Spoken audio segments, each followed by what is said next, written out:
Bonjour à toutes et à tous, aujourd'hui on va s'attaquer à un concept clé en chimie, mais promis, on va le faire de façon super simple et visuelle. On va explorer ensemble ce que c'est, au juste, une transformation chimique.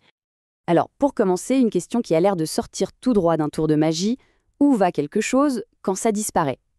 Hein? C'est un peu le mystère qu'on va tenter de percer aujourd'hui.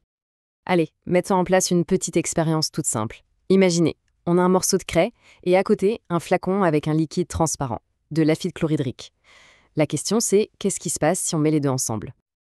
Eh bien, dès que la craie touche l'acide, c'est immédiat. On voit la craie qui se dissout, elle disparaît complètement. Et en même temps, plein de petites bulles de gaz qui remontent à la surface. Le liquide, qui était transparent, a changé. Et quand on ouvre le flacon, pchit, c'est clair, ce qu'on avait au début n'est plus là. Eh bien voilà, ce qu'on vient de voir, c'est exactement ça, une transformation chimique. C'est un processus où des substances de départ, ce qu'on appelle les substances initiales, disparaissent et de nouvelles apparaissent à la place. Ici, la craie a disparu, une partie de l'acide aussi, et on a eu ce gaz qui s'est formé. C'est vraiment ça, le cœur de la chimie, la transformation. Bon, pour pouvoir parler de tout ça de façon un peu plus précise, les chimistes ont leur propre vocabulaire. C'est assez logique en fait. Il y a des noms pour ce qu'on a avant la transformation et ce qu'on a après. Et ces noms, les voici, les substances avec lesquelles on commence, donc ici la craie et l'acide chlorhydrique, on les appelle les réactifs. Et tout ce qui est apparu, tout ce qui a été créé, comme le dioxyde de carbone, ce fameux gaz, mais aussi le chlorure de calcium et l'eau dans le liquide, ça, ce sont les produits.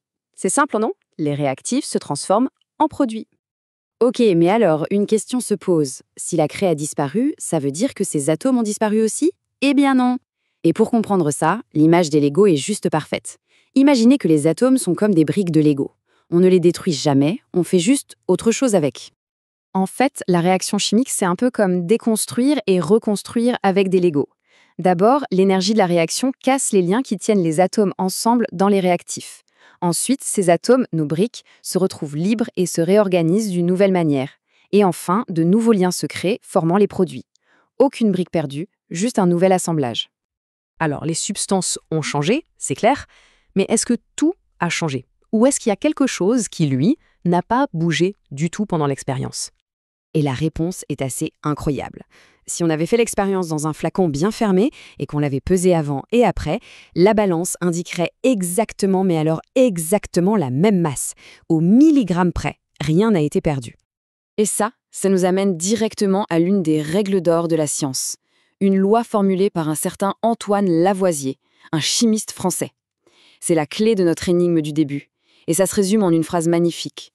Rien ne se perd, rien ne se crée, tout se transforme. C'est ce qu'on appelle la loi de la conservation de la masse. En gros, ça dit que dans un système fermé, comme notre flacon, la masse totale des réactifs est toujours égale à la masse totale des produits. La matière ne disparaît pas, elle ne sort pas de nulle part. Elle change juste de forme. Maintenant, comment est-ce que les scientifiques écrivent cette histoire de transformation de manière super rapide et comprise par tout le monde? Eh bien, ils utilisent une sorte de langage codé, l'équation chimique. Pour notre expérience avec la craie et l'acide, voilà ce que ça donne. On voit bien, à gauche de la flèche, on met les réactifs. À droite, on met les produits. C'est vraiment comme une recette. D'un côté, les ingrédients, de l'autre, ce que ça donne à la fin. On peut l'écrire avec les noms ou, pour aller plus vite, avec les formules chimiques. Et la flèche au milieu, elle est super importante. Attention, ce n'est pas un signe égal. Elle veut dire se transformant. Elle montre vraiment le sens de l'histoire, le passage des réactifs aux produits. Et bien sûr, pour que cette recette respecte la loi de Lavoisier, il faut qu'elle soit équilibrée. Ça veut juste dire qu'on doit retrouver exactement le même nombre d'atomes de chaque sorte de chaque côté de la flèche. C'est un peu comme faire l'inventaire de nos briques Lego, pour être sûr qu'on n'en a ni perdu ni ajouté une en cours de route. Mais le plus important à retenir, c'est que tout ça, ce n'est pas juste un truc de chimiste en blouse blanche dans un labo. Pas du tout. Ces transformations chimiques, elles sont partout, tout le temps, autour de nous. C'est littéralement ce qui fait tourner le monde. Un exemple tout bête. Une bougie qui brûle. C'est une combustion. Les réactifs, c'est la cire de la bougie et l'oxygène qu'il y a dans l'air. Et les produits, du dioxyde de carbone et de la vapeur d'eau. Et au passage, ça libère de l'énergie, la chaleur et la lumière de la flamme. Ou encore, un bout de fer qu'on plonge dans de l'acide. C'est de la corrosion. Le fer et l'acide sont les réactifs. Ils se transforment en chlorure de fer et en dihydrogène, un gaz. Et ce gaz, petite anecdote, si on approche une flamme, il fait un petit pop très caractéristique. C'est la preuve qu'un nouveau produit est bien là. Et la cuisine, bien sûr. Faire du caramel, c'est de la pure chimo. On part de sucre et d'eau, nos réactifs, on chauffe et, hop, le sucre se décompose en d'autres sucres, le glucose et le fructose. Ce sont ces nouveaux produits qui donnent au caramel son goût et sa couleur unique. Et enfin, l'exemple ultime, la transformation qui nous permet de vivre, la photosynthèse. Les plantes, elles, prennent le dioxyde de carbone de l'air et l'eau du sol comme réactifs. Et grâce à la lumière du soleil, elles les transforment en glucose, leur énergie, et en oxygène, l'oxygène qu'on respire. Rien que ça. Donc si on résume tout ça, le secret est finalement assez simple. Les réactifs deviennent des produits. Les atomes ne font que se réorganiser, c'est tout. Rien ne se perd, rien ne se crée, tout se transforme. C'est la règle du jeu, élégante et incroyablement puissante qui s'applique à tout l'univers.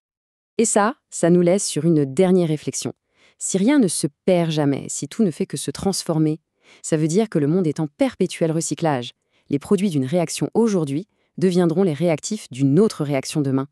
Alors la question qu'on peut se poser, c'est les transformations d'aujourd'hui, que sont-elles en train de construire pour demain ? Merci d'avoir suivi cette analyse.